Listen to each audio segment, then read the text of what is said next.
today's video guys, gawa tayo ng salad. Fruit salad. Ayan. Ito pala yung ginagamit kong fruit salad. Ayan, binuksan ko na siya. Tapos itong kaong na may beans, halo-halo na siya. Ayan, tapos ito na siya. Lalagyan natin ng avocado. Ayan. Ito yung cheese na ginagamit ko.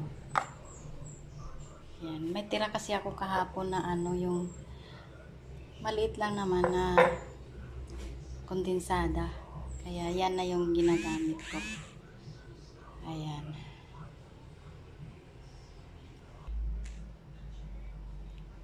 So, ayan na guys. Natapos din natin.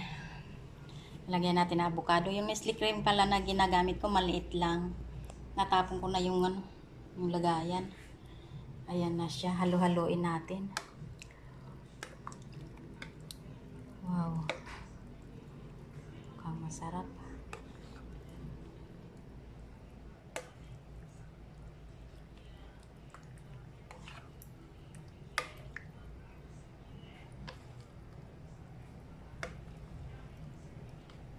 Ayan. Ilagay natin sa ref. Takpan muna natin. Tapos ilagay natin sa ref. Babad natin siya sa ref sa mga 4 hours. Bye guys. Ayan na siya. Takpan natin. Iwan natin siya dyan hanggang sa umamot siya.